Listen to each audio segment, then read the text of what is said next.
This is July 16th, 2020 at about 1:30, 2 o'clock in the afternoon.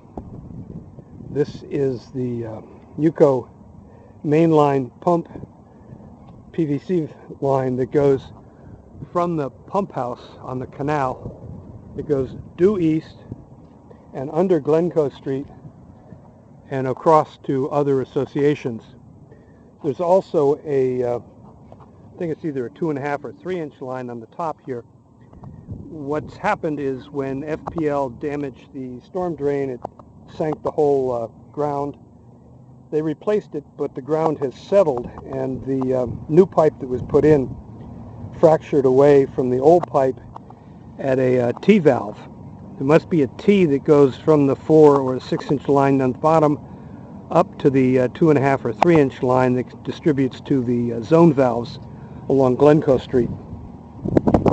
We have 2 zone valves here with the green plastic, and right here in front of me that are zone valves for Bedford H. And it looks like there's some wires and a green line that goes over to Bedford I next door. They did relocate that valve to the neighboring association. But again, this is a damaged T-valve or T-connection with a branch off for the Glencoe irrigation systems. And this is the corner of Glencoe and Carlisle. And if you look at the pavement, you can see the new area, the sinkhole that developed after FPL drilled into the storm drain, excavated this whole area, and they had to come in, put a large collar around the 3-foot storm drain, fill it in, and compact it.